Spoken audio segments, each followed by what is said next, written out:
Buongiorno per la 16ª puntata di Sardegna Sacra on the road. Buongiorno da Ilaria e Adriana alla regia. Buongiorno a tutti.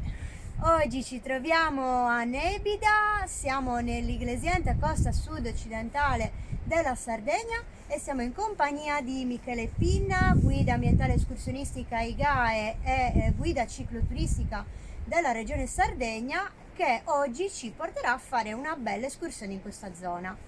Michele, raccontaci un po' cosa faremo oggi. Allora, faremo un mix di trekking e biking, quindi un giro in bici e un piccolo trekking qua a Nebida, tra Nebida e Masua, lungo la seconda tappa del Cammino di Santa Barbara.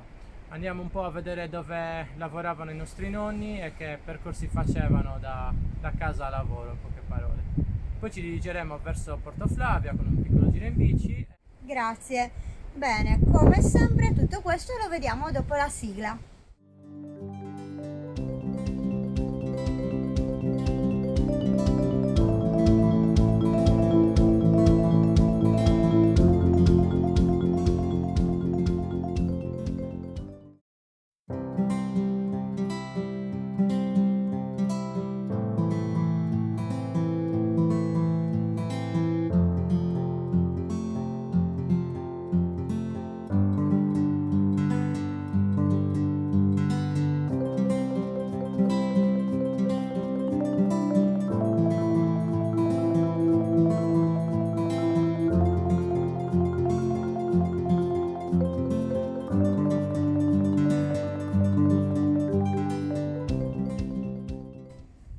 Ecco, abbiamo iniziato il nostro primo giretto in bici, ma ci siamo fermati quasi subito perché Michele ci ha fatto notare una cosa importante. Allora, questo è un simbolo di questa passeggiata, è diventato diciamo un simbolo dell'archeologia industriale, già solo camminare in questo belvedere. Io l'ho usato come simbolo del mio logo, come ho preso spunto da questa ruota dentata che era l'argano che alimentava il piano inclinato con tutti i vagoncini e minerali che portavano i minerali nella laveria, che dopo vedremo. È un simbolo molto semplice, non è molto artigianale, che però mi è servito per dare un'idea dell'archeologia industriale mineraria, ma anche delle ruote dentate, delle bici, di ingranaggi, delle corone e quant'altro. Manca un po' l'aspetto del trekking, che però diciamo viene sottointeso dalle mie attività.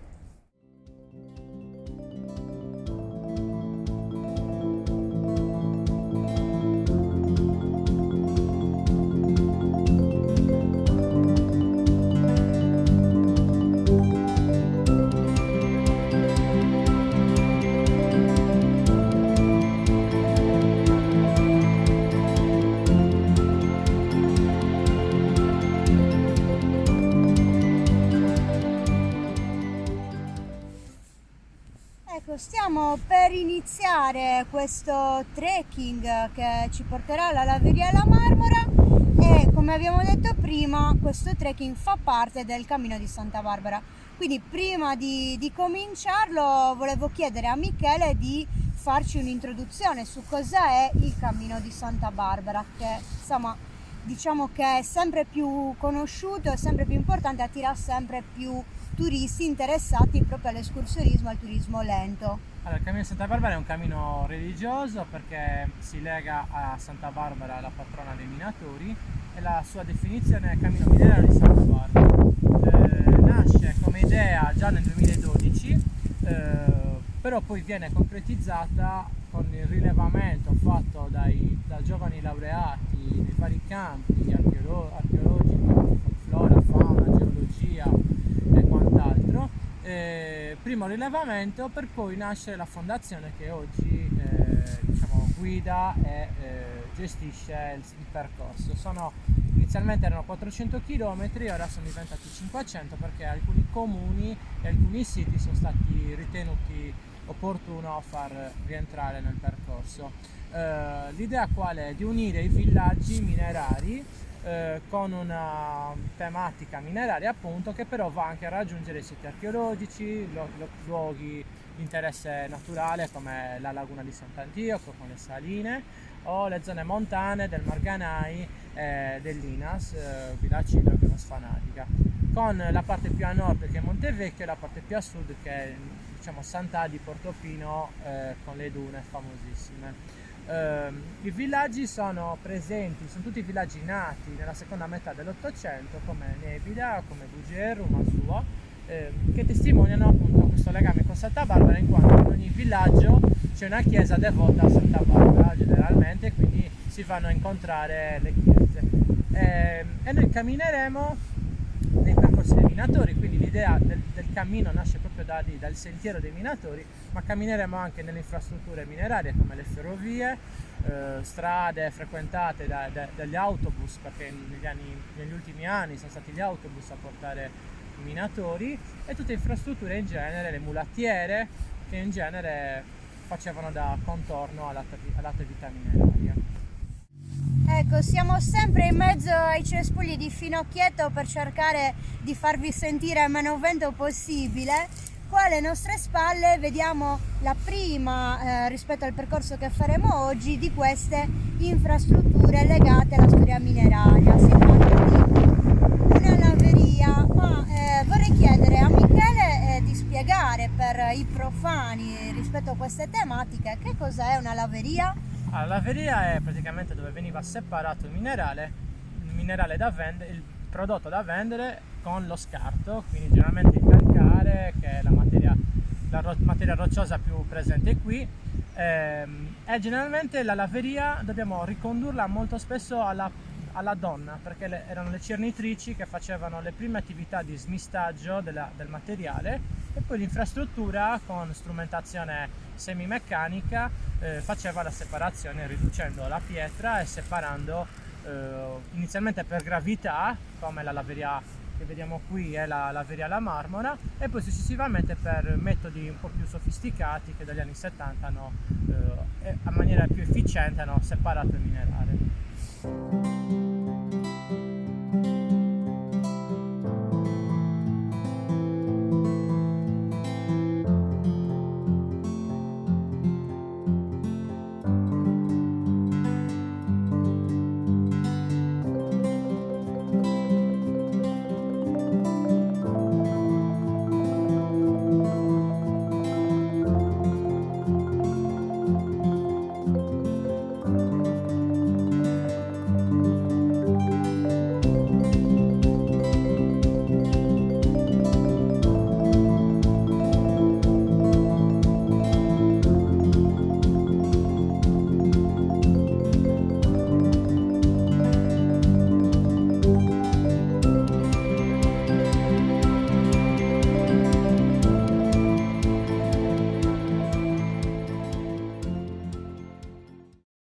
Il primo tratto del percorso dei minatori, siamo sempre bassi causa vento. Michele ci spiegherà adesso le particolarità geologiche di quest'area, che sono molto importanti. Sì, oltre all'aspetto storico non bisogna trascurare l'aspetto geologico. Siamo nella costa più antica d'Italia e in questo momento vediamo una formazione particolare che si chiama la puddinga. Sono degli scisti con all'interno questa matrice violacea che ha inglobato i clasti di un letto di un fiume.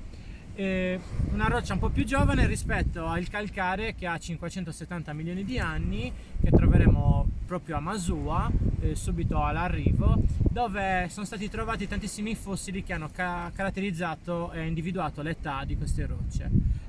Questo percorso è stato frequentato tantissimo dai geologi di tutto il mondo praticamente.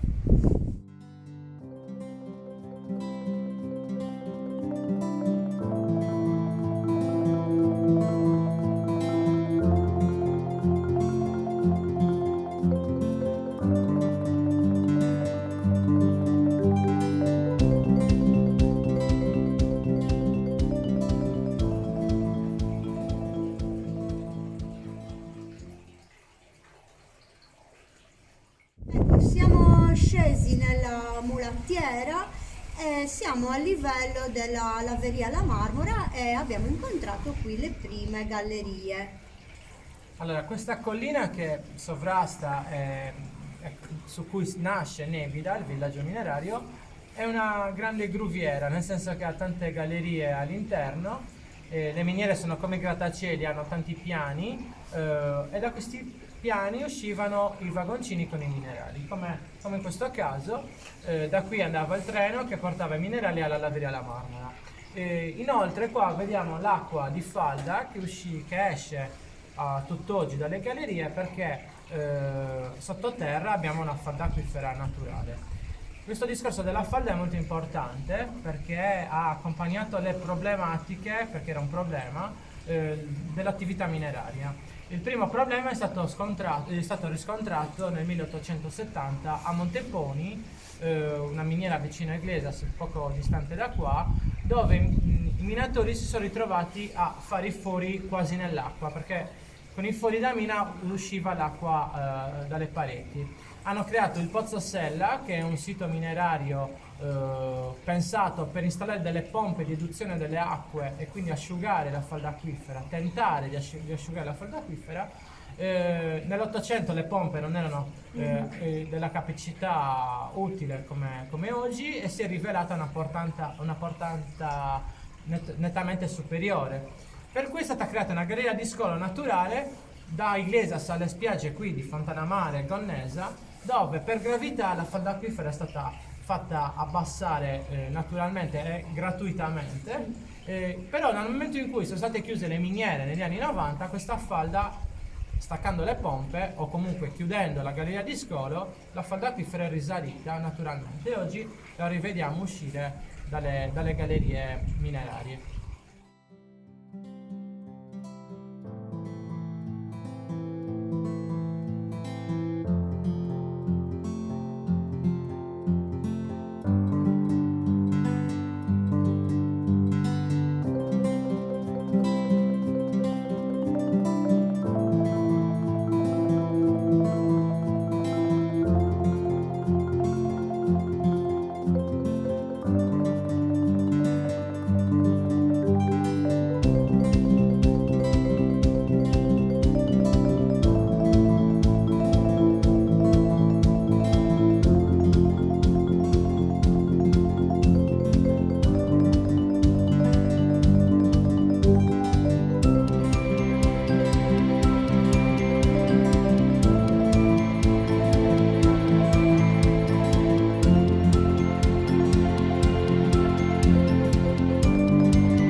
Ecco, siamo arrivati in prossimità della laveria La Marmora, di cui parleremo fra poco, ma chiaramente questa zona è famosa anche per i bellissimi faraglioni.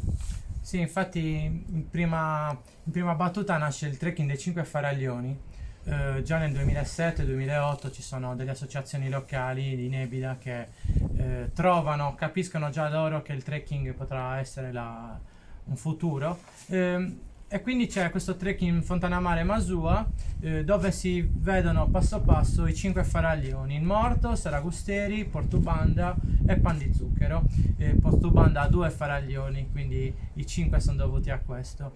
E in prossimità di questi scogli ci sono anche delle bellissime cale dove ci si può fermare a fare il bagno, inaccessibili in auto, quindi solo con il trekking, alcune sono soltanto raggiungibili, mentre il Cammino Santa Barbara intercetta questo percorso soltanto da Nebida, e camminano insieme per un certo tratto.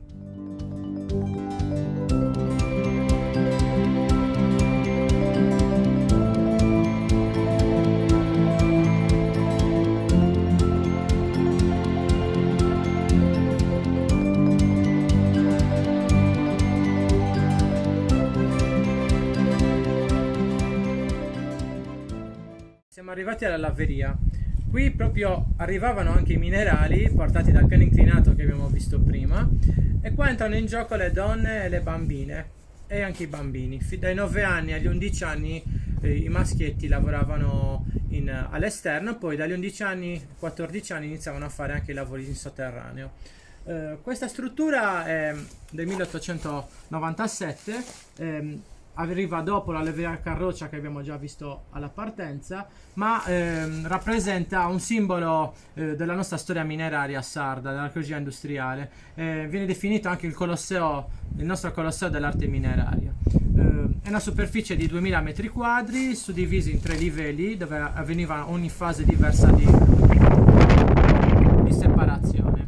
Un aspetto che non abbiamo ancora evidenziato è questo, che noi ci troviamo all'inizio dell'anello metallifero, comunque delle miniere metallifere che vanno verso Montevecchio, verso nord, e l'interno dell'Iglesiente, ma subito qui alle nostre spalle c'è la costa di Gonesa, dove nasce il bacino carbonifero.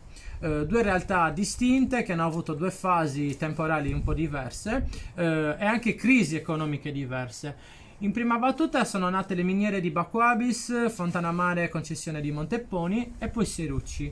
Quindi già a fine 800 c'erano queste estrazioni di carbone. Invece molto recente la miniera di Serbariu di Carbonia. Come sappiamo, Carbonia è molto giovane, ha circa 80 anni. Fu pensata da Mussolini per creare un villaggio minerario per la grande miniera di Serbariu.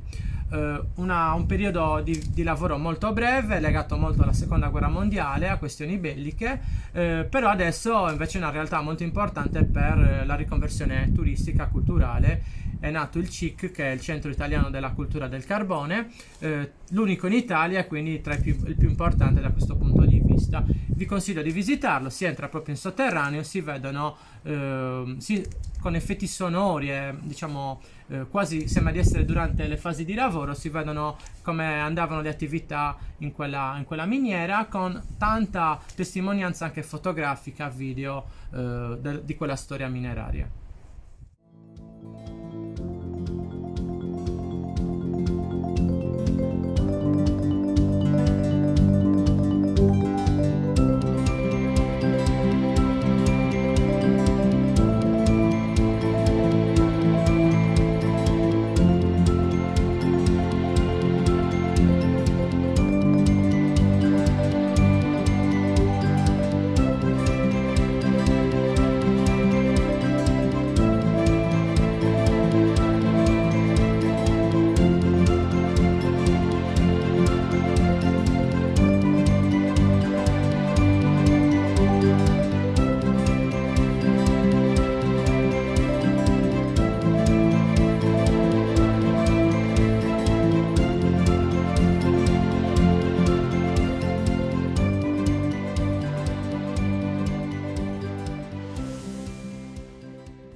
Ecco, ci siamo spostati a Masua e adesso iniziamo la visita del villaggio minerario. Dove ci troviamo qua, Michele? Siamo a pochi chilometri da Nebida, quindi in maniera continuativa si trova subito Masua andando verso Porto Flavio.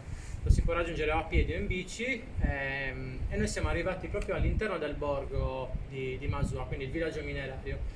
Sotto il borgo c'è la miniera che estraeva e riceveva i minerali estratti da queste colline, tra cui anche le miniere di Acquaresi, Montecani, per poi portare tutto con i trenini gialli che vedremo o meglio, il trenino giallo è stato usato in ultima fase. Inizialmente usavano un trenino elettrico che faceva la strada per Porto Flavio per essere caricato sulle navi, sui mercantili. Questo villaggio è abbastanza abbandonato sia per questioni, diciamo, di scomodità, perché è un paese un po' scomodo per la città, per viverci, ma anche per questioni di sicurezza. È stato ritenuto un poco sicuro far star qui le popolazioni, quindi c'è stata una specie di emigrazione a Nebida, ma anche in altri paesi come Cortoghiana. Tra l'altro a Cortoghiana ci sono delle comunità di famiglie che erano residenti a Masua, ma con la prima crisi degli anni 60, nel 69 ci sono stati i privati che sono andati via dalle miniere, hanno dato le concessioni Ad esempio mio nonno ha scelto la nuova nascente industria Portovesme come nuova realtà economica e altre famiglie hanno fatto lo stesso, trasferendosi quindi nella già nata Cortogliana, dove alcune abitazioni erano vuote dovuto al fatto che la miniera di carbone ormai era in fallimento e quindi molti emigrati sono andati via.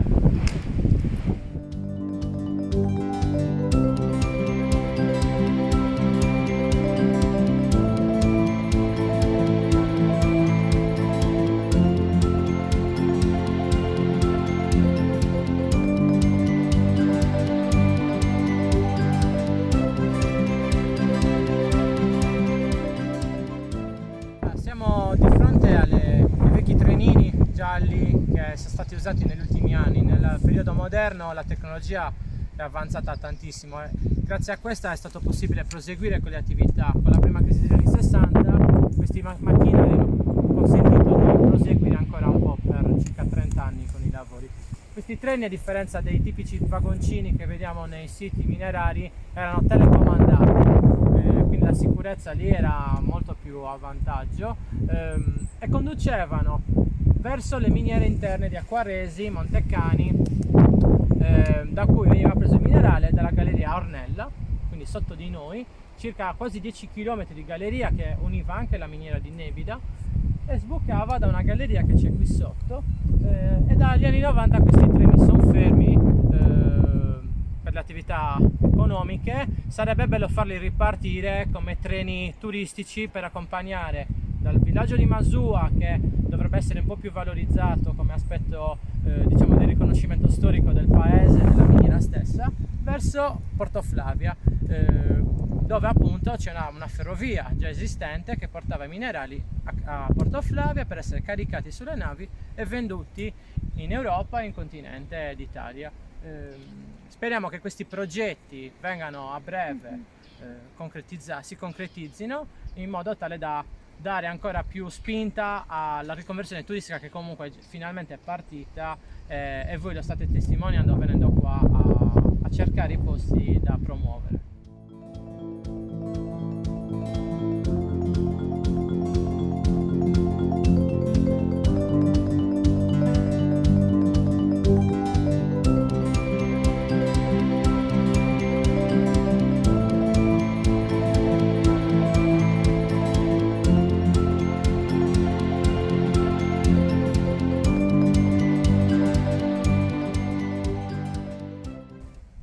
Qui siamo adesso proprio nel centro, nel fulcro proprio delle attività. Il paesaggio è notevolmente cambiato rispetto ai primi Novecento. Qua manca una fontanella d'acqua dove magari venivano con le brocche le signore per poi usarle negli usi domestici. Nel frattempo poi sono cresciuti gli edifici negli anni, come lo Spaccio, la scuola elementare, la chiesetta che abbiamo visto adesso come siamo arrivati in bicicletta. Sopra abbiamo la direzione, l'ospedaletto dove siamo passati anche prima. Il tutto è, diciamo, arricchito da questo paesaggio fatto di calcari. Prima abbiamo parlato della geologia, abbiamo visto delle puddinghe, delle rocce scistose. Questa invece è la famosa roccia calcarea di 570 milioni di anni, il calcare più vecchio che abbiamo in Italia, che si è fondato sui fondali marini e poi è emerso diciamo in queste aree geologiche dal Cambriano fino ad oggi, che lo vediamo ancora integro. Questi calcari sono molto importanti e caratteristici perché presentano molto spesso delle grotte. Esistono delle grotte di miniera, tra l'altro, come la grotta Santa Barbara. Oggi per questo problema del vento e dei ritardi non riusciremo magari a vederla, però è uno dei siti più belli, è il gioiellino, diciamo, dei siti turistici iglesienti e minerari. Adesso andremo verso Portoflavia, dove c'è la spiaggia di chi abitava a Masua. Troveremo altre abitazioni, altri edifici come, diciamo, il magazzino di stoccaggio dei minerali, il molo dove caricavano le navi prima di Portoflavia. Le barchette a vela si fermavano sul molo.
ecco, dopo questo bel giro in bici da Masua siamo arrivati a Portoflavia.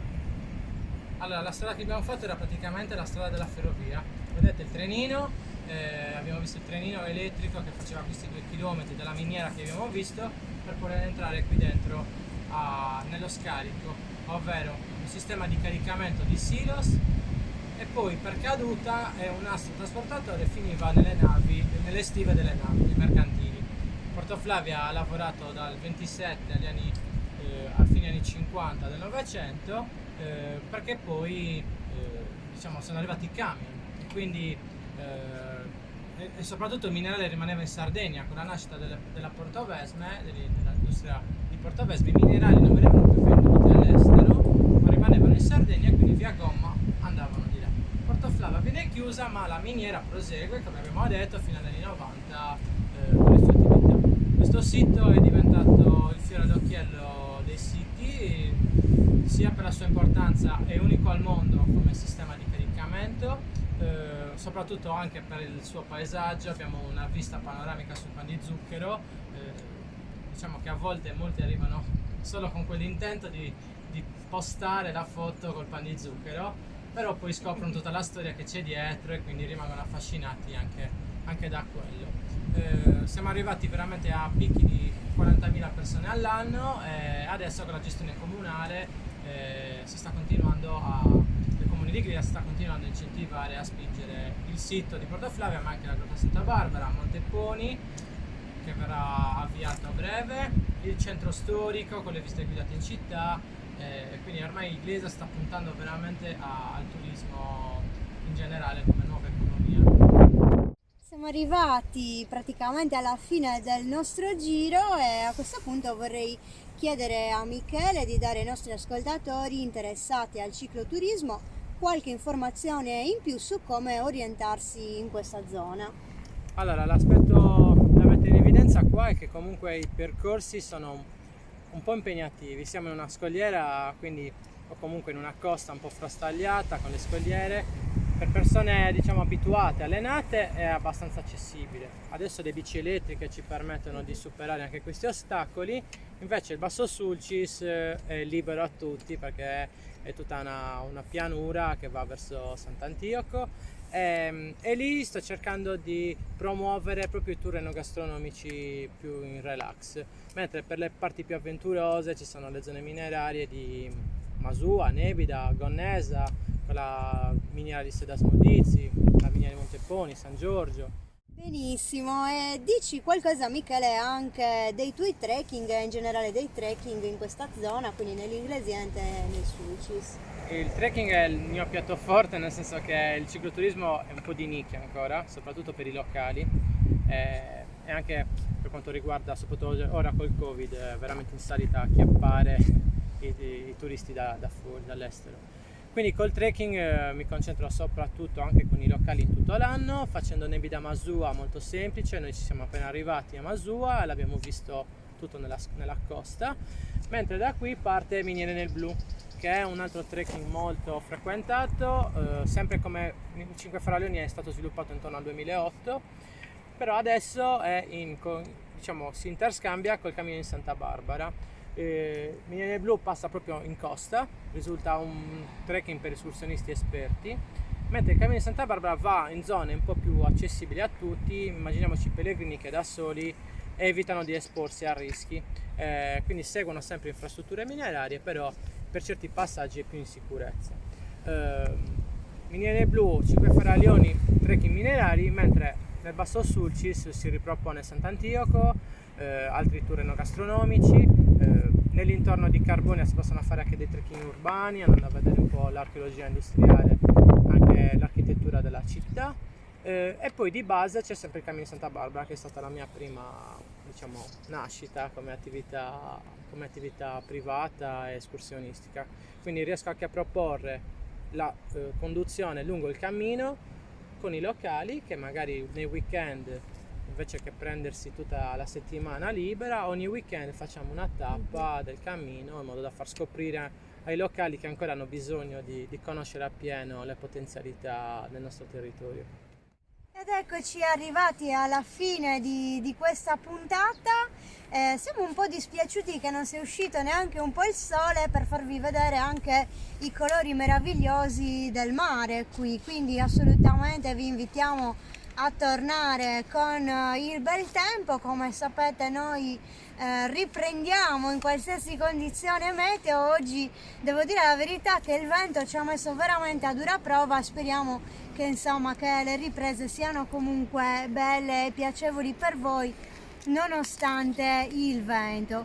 Quindi ringrazio Michele per averci guidato in questa escursione. Vi ricordo come sempre che noi siamo online tutta la settimana e che questa è l'ultima settimana di Sardegna Sacra on the road, quindi non perdete le prossime puntate e ci vediamo sempre in diretta domani mattina alle 8 per svelarvi dove saremo. Ringraziamo tutti i nostri ascoltatori, tutte le persone che ci stanno supportando con le donazioni.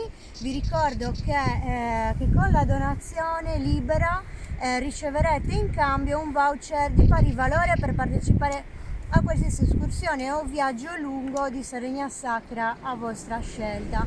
E ringraziamo anche il nostro sponsor Macocco con le sue t-shirt e i suoi gadget sponsorizzati, il cui acquisto ci permette di sempre contribuire alle spese vive del progetto. Bene, per questa puntata qui da Porto Flavia è tutto e vi salutiamo. Ciao! Ciao!